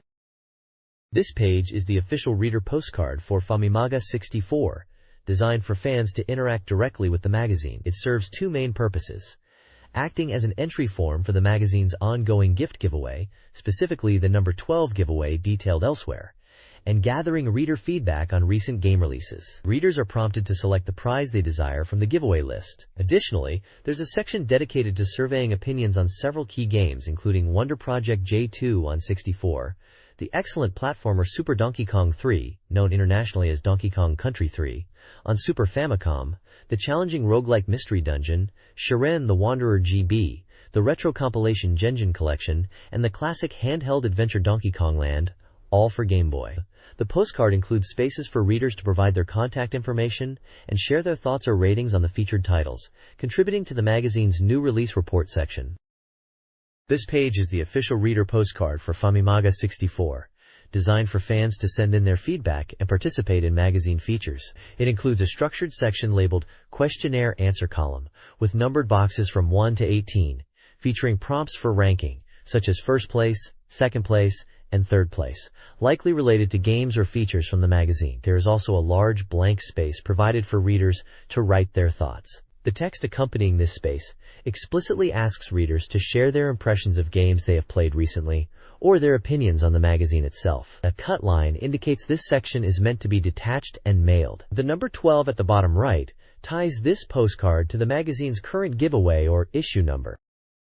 This page presents a series of lists, likely connected to reader feedback or features within the magazine, titled Famimaga 64 Reader Present. Table 1 features a comprehensive list of game titles across Nintendo 64, Super Famicom, Game Boy, and Virtual Boy platforms. The Nintendo 64 section is notably long, listing many anticipated games under tentative titles, including what would become classics like The Legend of Zelda, Ocarina of Time, Star Fox 64, Kirby Air Ride, and Paper Mario, highlighting the excitement around the new console. Table 2 outlines the articles included in this issue, covering specific game features like Dragon Quest II and industry news like the Nintendo 64 Space World 96 report.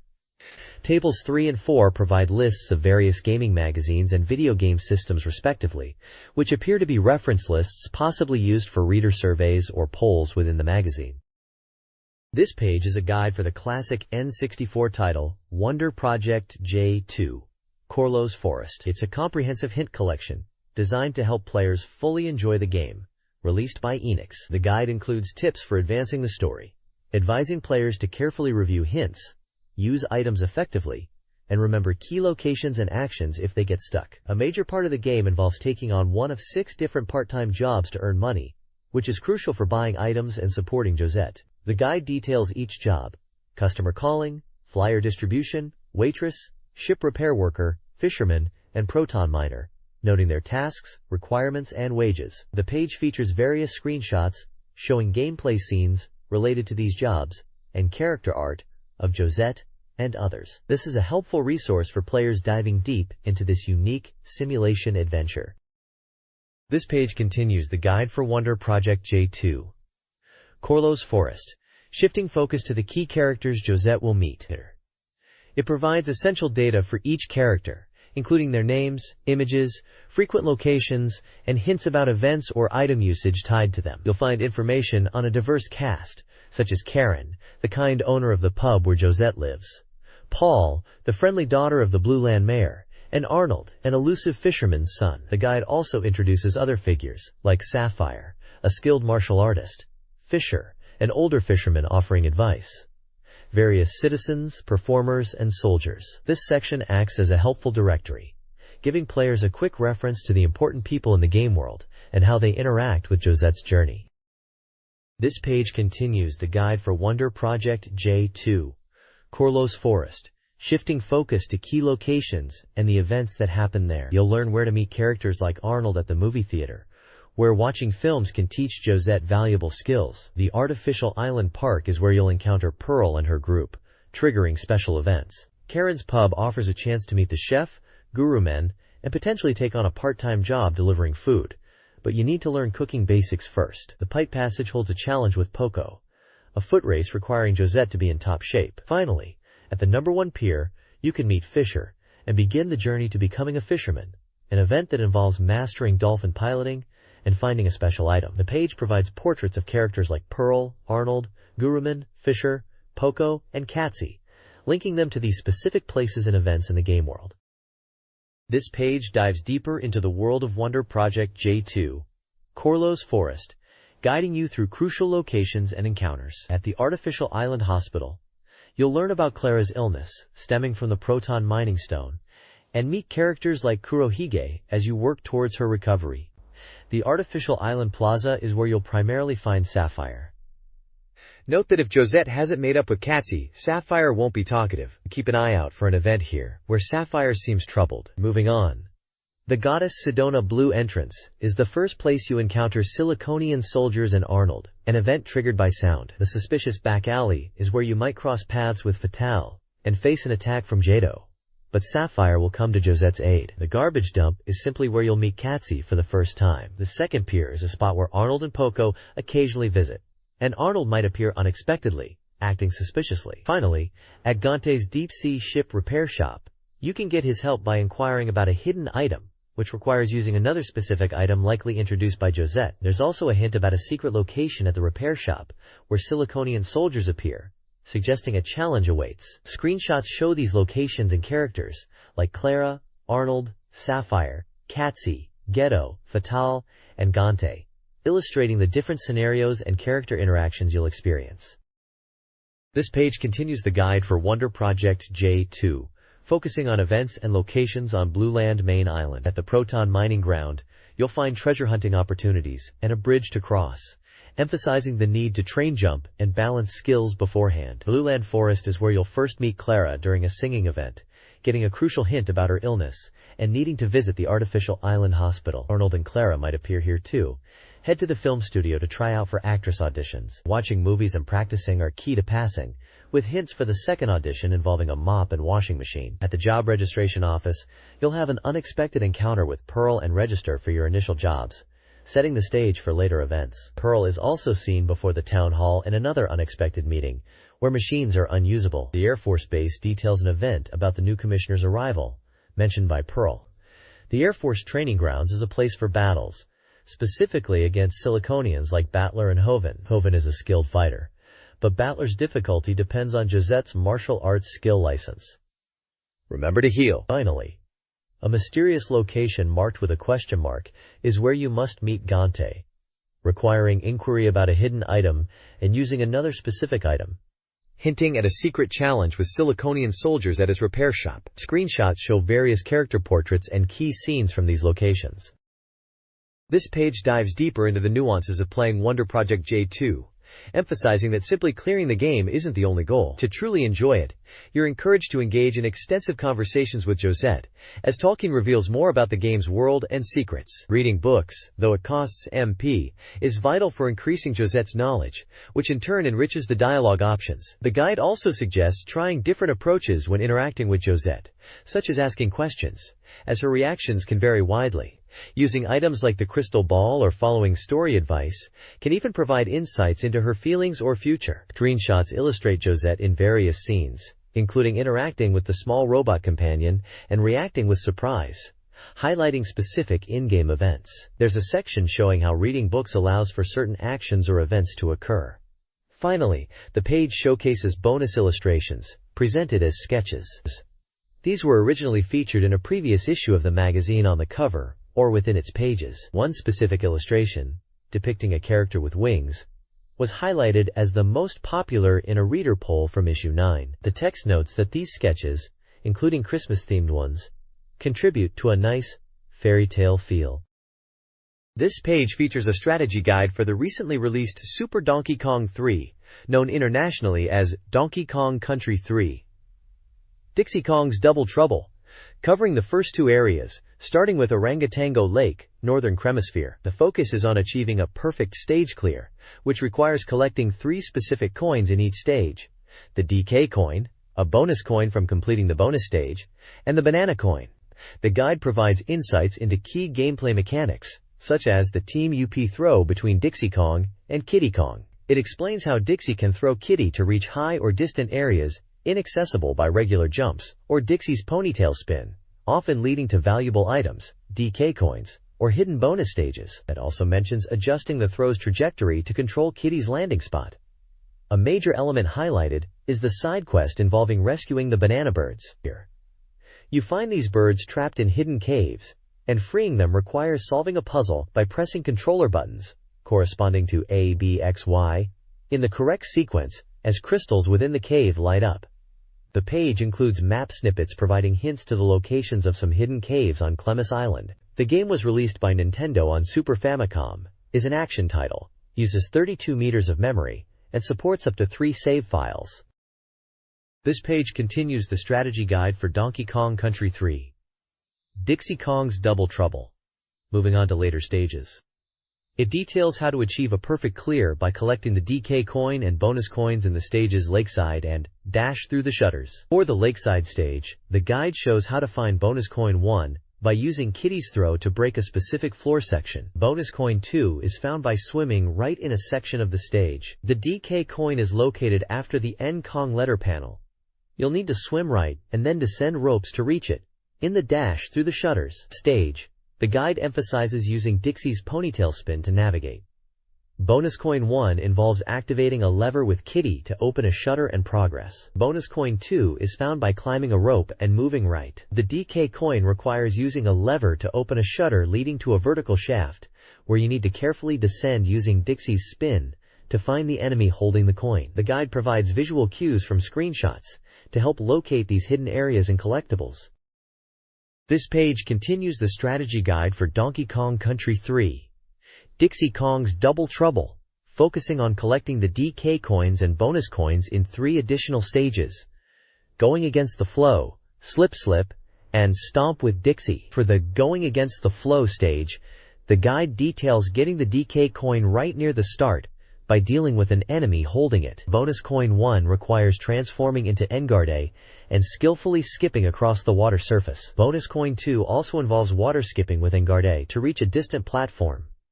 In the Icy Slip stage, the guide shows how to navigate the slippery terrain. Get bonus coin 1, you'll need to use Ratley's bounce ability. Bonus coin 2 is found by using Kitty to throw Dixie onto a specific rooftop, showcasing effective Team UP maneuvers.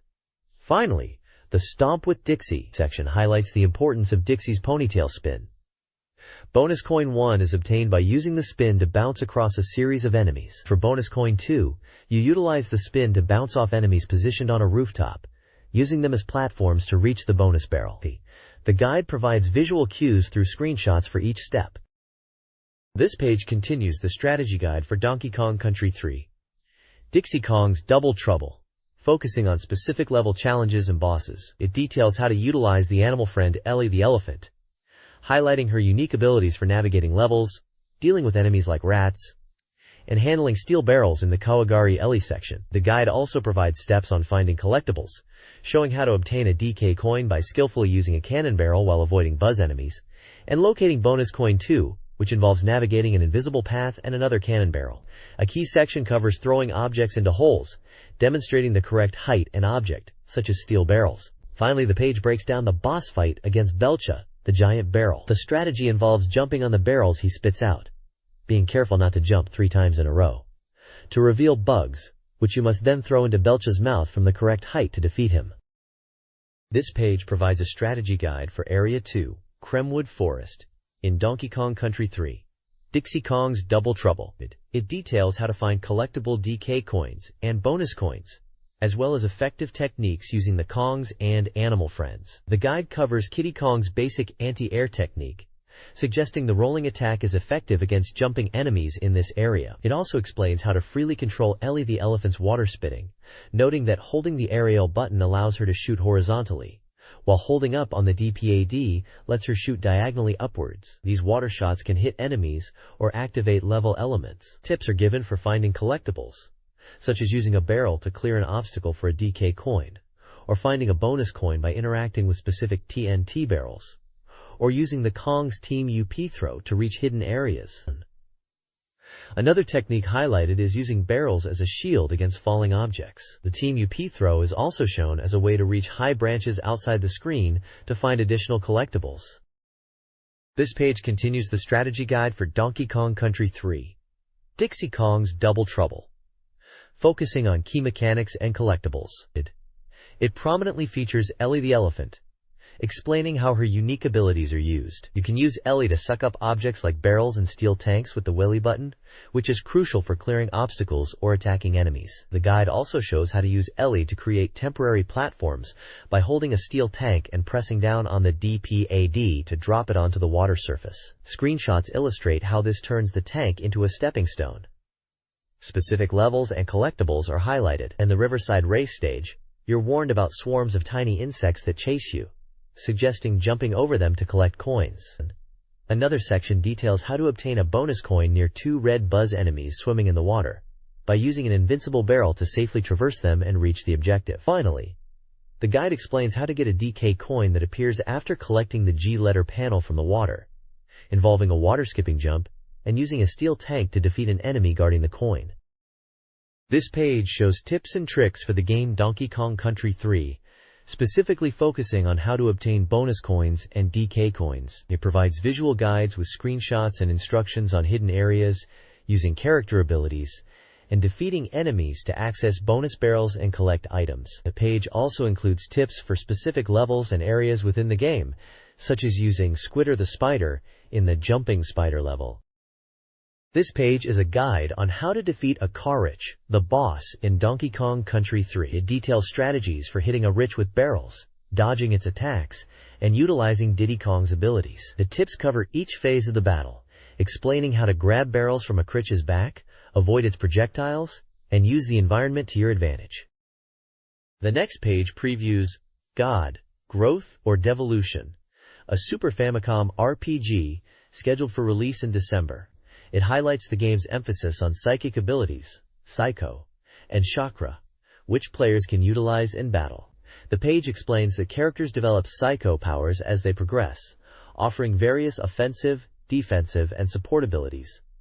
These abilities consume MP. Players can also acquire and use Chakra by touching special stones on the map, unlocking powerful techniques of different types like wind, knowledge, healing, spirit, sun, joy, and power. The protagonist wields swords and can equip various weapons that alter their stats. The protagonist can equip metal swords, metal suits, metal helmets, metal boots, and a special Shachihoko piercing, while limited to equipping only one chakra. Screenshots showcase gameplay and some chakra abilities like Hold, Thunder, Cipher, 100 Blows, Sand Metamo, and Analyze. The text also mentions the game's story involving a futuristic setting, a sudden alien invasion, and the protagonist's quest to save humanity.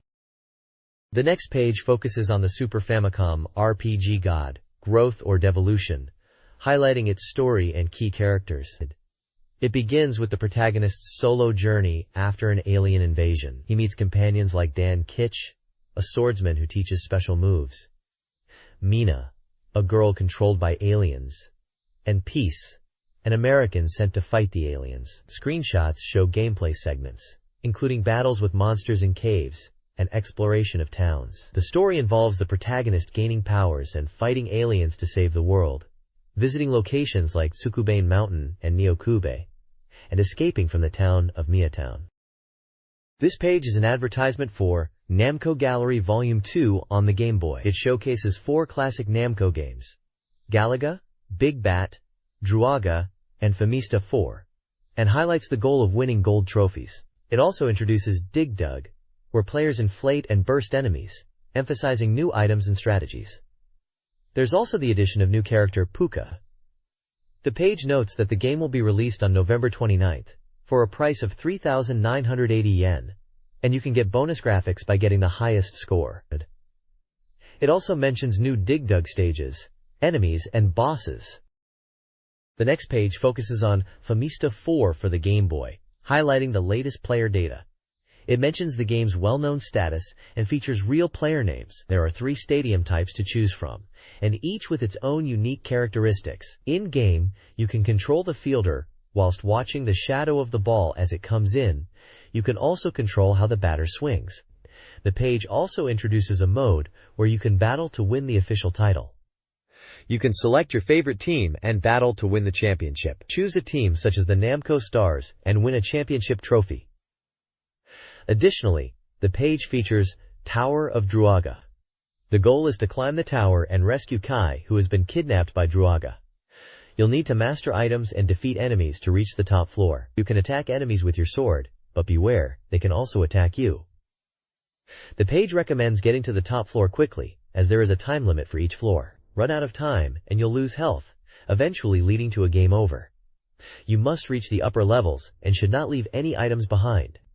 Finally, Galaxian is featured, described as a classic shooter. The goal is to avoid the Galaxians coming from above and shoot them down. Defeat all the enemies to clear the stage. This page is an advertisement for Puyo Puyo 2 for the Game Boy. The page highlights the game as a definitive action puzzle title, emphasizing its accessibility for play anytime, anywhere. It notes the game's color support, its compatibility for 2-player battles, and its use of a communication cable. Key features mentioned include the next display showing the next 2 Puyo combinations, strategic gameplay with chain reactions, new counter system for offensive and defensive play. Also new is the All Clear move, which can damage opponents. The game offers multiple modes, including a single-player mode with varying difficulty levels, and a 2-player versus mode. Also mentioned is the availability of local multiplayer using a link cable. Bandai's upcoming Game Boy game, Gege no Kitaro, is a 13-color RPG releasing in December for 4,500 yen. Players control Kitaro, solving yokai-related mysteries and capturing them. Up to 4 yokai can be in a party, with stronger ones replacing weaker ones. Yokai have normal and special attacks, using Yoryoku, and increasing in power with levels. Battle tips include advantageous yokai types and item use, which consumes a turn. Dungeon maps have puzzles, character dialogue, battle screens, showing health and Yoryoku, and a list of yokai are featured. The game encourages collecting all 50-plus yokai to complete an encyclopedia, automatically registering them when Kitaro encounters them. The next page is an advertisement for Momotaro Collection 2 on the Game Boy, an RPG and action game where Momotaro and his friends defeat villains. It's set to be released on December 6th by Hudson for 3,980 yen and supports 13 colors. It features Momotaro's transformations and a new game mode. This collection includes Momotaro Legend Outside Story and Momotaro Dengeki 2, offering 3 stories with different protagonists. Momotaro Legend Outside Story features side characters, including the Poverty God, Princess Yasha, and Urashima Taro. Each story can be started independently. The Poverty God tale involves the Poverty God returning stolen money from Zenio to the villagers. The Princess Yasha story focuses on defeating Mandala King, with Princess Yasha joined by allies in her quest. The Urashima legend follows Urashima Taro, dealing with the mischievous Tanuki King and his son, Kamuro. Screenshots feature dungeon exploration, battle scenes, and item usage. One tip mentions that using a peach item during battles increases attack power. Another tip suggests searching for mini-games within the stages. Also, the final boss is stated as just ahead.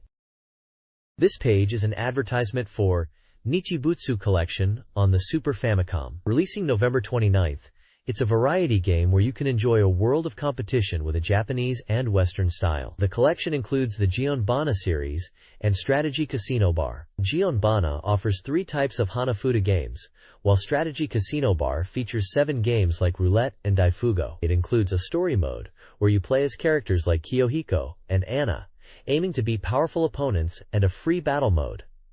The game features Hanafuda-based mini-games, including Koi Koi and Ichokabu, and offers 10 different games in total. You can also enjoy 24-player battles. The page features screenshots of various game modes and characters, and includes slot machines, video poker, roulette, and blackjack. The next page is an advertisement for Parlor Mini 4 on the Super Famicom. It's a pachinko simulation game where you can play the popular CR Daiku no Gensan machine, along with one other machine. The game features 2 modes, a practice mode to learn the machines, and a simulation mode where you can adjust settings and gamble. Different characters are also featured in the game. This version will be released on November 29th. This page is an advert for Pachislo Hishuhao Twin on the Super Famicom, a pachinko simulation game by Sammy, scheduled for release on December 13th. The game features complete simulations of popular Pachislo machines, with adjustable settings and the ability to practice different techniques. The game includes features like a marker display, a table of machine settings, and the ability to review gameplay. The machines featured are Pink Panther and Cranky Condor. The game allows players to practice aiming, determine when to aim, and get familiar with the big bonus ratios. The next page is titled High Performance Techniques in Wave Race 64. This article highlights advanced techniques for Wave Race 64, showing time and score attacks from skilled players. It features gameplay tips and tricks, focusing on shortcut strategies. The top 5 players in the Castle City Grand Prix are listed, along with their scores and the characters they used. There's also a section detailing specific maneuvers performed by a player named Sasaki, offering a flowchart of techniques like handstands, backward flips, and somersaults. The page encourages players to master these techniques to improve their own racing performance. This page continues with Wave Race 64 Advanced Techniques, offering tips to improve your racing performance. The article highlights 3 new techniques: the powerful press, the low altitude jump, and the landing loop. The powerful press involves pressing the B button and tilting the control stick slightly upwards when going over waves to maintain speed. The low-altitude jump is performed right at the start of a jump ramp to skip parts of the level, and is best done at 100 km per hour. The landing loop technique can be done in unexpected places by riding onto the land and performing the loop command. There are tips for submarine shortcuts, detailing how to maintain a speed of 120 km per hour to successfully use the submarine. The page talks about performing the same trick twice in a row at checkpoints to get more points. There are tips on how to follow up even if you don't get a high score. The article features screenshots and diagrams to illustrate the techniques and encourage players to try them out. This page features Thoroughbred Breeder 2i, with a focus on discovering super techniques that offer a change of pace. It explains how to unlock bonus features, including listening to in-game BGM and playing mini-games. To access these features, you need to input Party on the title screen and then press the L and R buttons while starting. This unlocks the Omake corner, which offers 3 types of bonuses. One bonus mentioned is the ability to change BGM during gameplay. The page shows how to access minigames, which requires clearing the main game and viewing all 3 endings. There's also a method to play the minigames from the beginning by entering a specific stable name. This stable name unlocks a range of effects. The next page highlights the Wave Race 64 game, showcasing various marine creatures that appear under certain conditions. It details the appearances of dolphins, giant killer whales, and penguin families during gameplay. The dolphin family emerges in the warming-up stage of the championship. Follow them closely, and if a dolphin jumps over the bridge, the set course will be marked as 1 lap complete. Continuing to circle the course will cause the dolphins to multiply. After 5 laps, there will be 2 dolphins. And after 7 laps, there will be 3. The killer whale appears after you reset, and the warming-up is repeated more than 20 times. Penguins appear during the championship stage, and you have to complete all courses in first place until the cool wave. The page also covers how to change the Game Boy Pocket Picross 2 frame color by pressing specific button combinations like holding up and start, down and start, right and start, left and start, select and start, or B and Y with start. Different button combinations will change the frame to different colors, such as black, yellow, red, green, white, and gray. This page is about game tips and tricks. First, it covers tips for Cerebride Breeder 2i on the Super Famicom, Super Nintendo. It explains how to quickly navigate to different locations, like the stud farm, 2-year-old training center, racetrack farm, and breeding farm, by using simple button combinations with the select button. It also mentions a trick in Wizardry Gaiden IV, Taima no Kodu, where upon reaching the adventurer's 60th birthday at an inn, the character receives a special Kanreki no Bui item that can be equipped to lower armor class by 5 and is usable by all characters. The page moves on to Pilot Wings 64, giving instructions on how to perform a reverse operation in the gyrocopter. It details specific steps, including selecting the Brank class, starting the game with the D-stick to the left while holding a WAN, and the timing to neutralize the stick. There are tips for gaining speed and avoiding crashing. This section also includes a small section, which states the operation is reversed after exceeding 500 km per hour. This page features advanced tips and tricks, starting with Cerebride Breeder 2i for the Super Famicom. It teaches how to view the staff roll by connecting 2 controllers, starting a new game, and pressing a button at the title screen. The staff roll will then play. The page then delves into Namco Gallery Volume 1 passwords. Entering the password 70,605 unlocks 4 games at high difficulty levels, including Battle City Stage 28, Galaga Stage 7, Mappy Gold Player, and Namco Classic at 2 under. Finally, there is a segment on Derby Stallion 96, where it introduces 14 hidden stallions and their registration codes. The page shows the horse names and associated codes, and describes how to enter these codes at the ranch post. The stallions include names such as Sadler's Wells, Danzig, Nureyev, Caerleon, Woodman, Pleasant Colony, El Gran Señor, and more. It also includes a list of the distance, stamina, temperament, health, performance, and stability of the Sadler's Wells horse. The next page is a collection of players' tips and tricks. The first tip features the N64 game Wave Race 64, with a trick to glitch into the house on the course, and the other tip is to enter the dolphin show repeatedly. Another Wave Race 64 tip shows how to collide with an invisible wall, and another describes how to make a crate go into the wall. Moving on to the Game Boy, there is a tip for Picross 2, showing how to move faster. There are also tips for the Super Famicom game Marvelous, where players can anger Gina Sensei by touching her chest. Finally, there's a tip for Netu Samurai Spirits, Zankuru Musuken, where you can perform a special continuous move with Jubei Yagyu, and a tip for Picross 2, showing how to get to the demo screen right away by pressing certain buttons on the title screen. This page contains more reader-submitted tips and tricks for various games. For Cerebride Breeder 2 on the Super Famicom, there's a trick to turn your horse into a chicken by pressing L and R while running around corners. There's a Muri Yari Ranyu glitch in the Game Boy game, SD Hiryu no Ken Gaiden 2, where you can cause an intruder message to appear and freeze the game by pressing Start plus A simultaneously. For Wizardry Gaiden IV on the Super Famicom, a technique allows you to avoid reducing the number of spell uses. A tip for Super Famicom SD Ultra Battle Ultraman Legend teaches how to jump further by pressing the directional button. The page encourages readers to send in their own discoveries of glitches and tips, offering prize money and rewards like Famimaga 64 special commemorative items. There is a request for Dragon Quest II glitches. The next page features Satella Q Review Station, hyping the winter season's broadcast of Satella Q, a quiz program promising challenging questions. It introduces the personalities, character Ishii, and his big dork assistant, Ryoko, discussing the show's appeal. The broadcast schedule is from December 8th to 14th, airing 6 p.m. to 7 p.m. with quiz-style questions. The page highlights various quiz formats like Dormifa Q, which involves music, Graffiti Q, focused on graphics, Moji Moji Q, a word game, Quiz Q, a quickfire quiz, Rasu Q, where the score disappears, 3x6 Q, a multiple-choice quiz, Yanta Q, a normal quiz that is difficult, Relax Q, a relaxing quiz. Screenshots of the game are shown. The recording studio is shown, and the amount of effort put into producing the questions.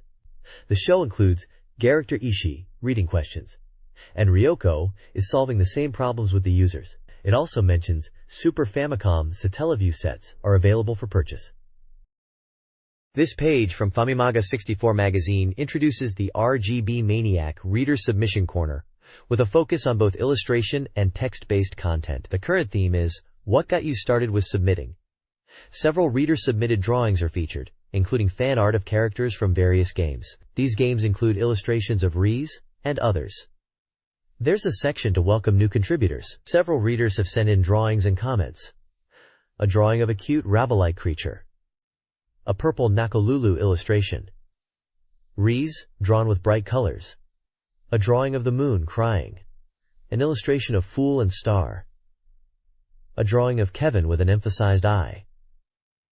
Comments discuss games like Seiken Densetsu 2, Sork and Circlant, and Super Famicom Spelunker 2. One reader shares their enjoyment of Tokimeki Memorial.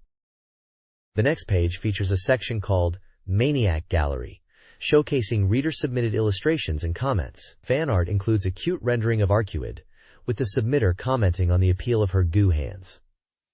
There are other submissions featuring characters from games like Street Fighter Zero 2, with the submitter noting the abundance of Sakura illustrations, and fan art of a green-haired anime girl. Readers also share their thoughts on games. One person finds the hidden characters in games these days unimpressive, while another asks about the prevalence of pet systems. The Comic Attack section presents short comic strips and jokes related to video games. One comic focuses on Dragon Quest II, while another revolves around Fire Emblem and another short story. Finally, the Open My Song section features readers' favorite game music. Readers discuss their love for the music in games, particularly the opening theme of Shin Momotaro Dentetsu, and praise the combination of Japanese and Western musical elements in the game. One person suggests that the music for FFVI is quite impressive. This page is titled Postcard Maniac's Garden. It features reader submissions, including artwork and comments about games. One reader expresses their frustration with catching a cold. Another reader appreciates the help they have received. A reader admits their pen name is strange and hard to spell. A reader contemplates whether or not 1/10 of the readers are men. Another expresses concern about the number of titles on the PlayStation compared to the Super Famicom. The writer also states their desire to see content for SFC, and their thoughts on the number of RPGs on the N64. There are reader submissions of artwork. One reader says they will host an event, and another comments on their job. The page also includes the address for sending in submissions to the magazine, including contact info for the corner RGB Maniac. The next page is an advert for the Game Boy game Mini 4-Boy. It boasts powerful support tools and the ability to create over 36,000 different machines using 200 or more parts, allowing players to create original vehicles. The game includes course editing and communication battle systems. There is also a promotion to win an original toolbox and cap. This page is an advertisement for Famimaga Land, a place where you can play upcoming games before their release every Saturday and Sunday. The featured upcoming Nintendo 64 game is Mario Kart 64. Other upcoming games include titles for the Super Famicom, Game Boy, PlayStation, and Saturn. By completing a game survey, you get an original Teleka card. The location is in Tokyo, near Shinkiba Station.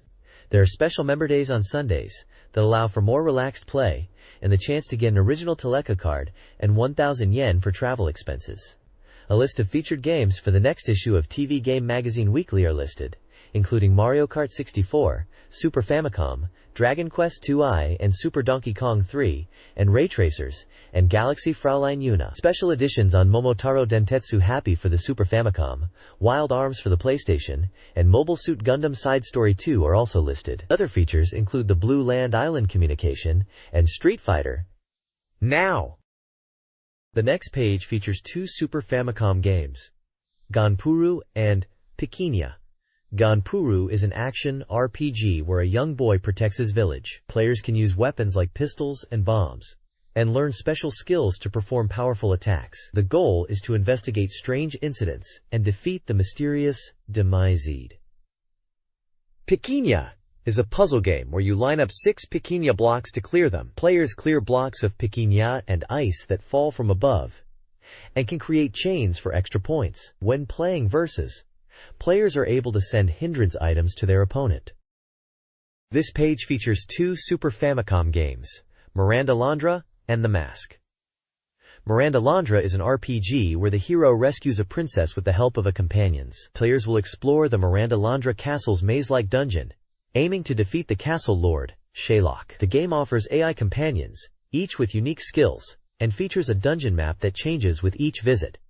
The Mask is an action game based on the Jim Carrey movie. Players take on the role of The Mask, who uses his transformation abilities to fight crime. The game features comical action sequences and special attacks fueled by transformation energy. You will battle enemies and defeat the villain Dorian Tyrell to protect Edge City. This page also has an advert for the Super Famicom game Pro Mahjong Soldier, a mahjong game where you can play against 16 real-life professional mahjong players. The game is set to be released in January 1997 and features realistic mahjong gameplay. You can customize the rules and play against the pros to become the Mahjong King. The advert features images of mahjong tiles and a list of the pro players featured in the game, including Ara, Kimura, Sawazaki, Shimoyama, Takeshi, Tachibana, Nakayama, Hamada, Harada, Furusawa, Maehara, Mimi, Murakami, and Noyuki. The next page is a new game calendar that lists upcoming Super Famicom, Nintendo 64, and Game Boy releases, along with their prices and release dates. On the Super Famicom side, games like Super Jinsei Game 3, Dragon Quest II, and Street Fighter 02 are featured. The Nintendo 64 section includes Mario Kart 64, Blastozer, and Star Fox 64. There are other games listed, such as Turok and J-League Live 64. Finally, the Game Boy releases feature Pachikun Game Gallery, Namco Gallery Volume 2, and Momotaro Collection 2, as well as Mini 4-Boy and Super Black Base Pocket. This page features upcoming releases, with a focus on Mario Kart 64. The magazine is preparing a complete strategy guide for the game, offering it to 164 users. Release dates include Super Famicom titles, such as Super Chinese Fighter GB, Detective Conan, and Tetris Plus. Virtual Boy games like Starseed and Virtual Block are listed. Nintendo 64 games like the N64 Disk Drive and N64 Vibration Pack are mentioned with release dates yet to be determined. Also listed is the Mahjong, Fight Style Legend, Zero Yan Champ RRZ, Super Trump Collection 2, and Space Invaders for the Game Boy. An advert for the Fanta Nintendo 64 campaign, where you can win a Nintendo 64. The page also notes that the official name of the video system 3D shooting title is Sonic WI. This page is an advert for Konami N64 games. The first game mentioned is J-League JQ Perfect Striker, a soccer game with motion-captured J-League players. It's scheduled for release on December 20th, with a price of 9,800 yen. The announcer is Daisuke Shimizu from TBS. Next is Mahjong Master, offering realistic Mahjong gameplay. It features 19 unique opponents, and is also priced at 9,800 yen, with a planned December release. Finally, there's Ganbare Goemon 5, also known as Mystical Ninja, starring Goemon 2. The release date and price are yet to be determined. The game features Goemon, Ebisumaru, Yae, and Sasuke as playable characters. The next page is an advertisement for Konami's Jikyu Powerful Pro Yakyu 4 for the Super Famicom. It features a cartoon-style baseball player character and promotes the game's release, stating it will be available in spring of 1997, but with the price yet to be determined. The tagline translates to, "Make this winter hot." This page is an advertisement for Mario Kart 64 on the Nintendo 64, promoting the game's features, including multiplayer battles with up to 4 players, new items, and the inclusion of a gray and black twin-colored controller in the set for 9,800 yen. The ad showcases various characters racing and displays in-game screenshots.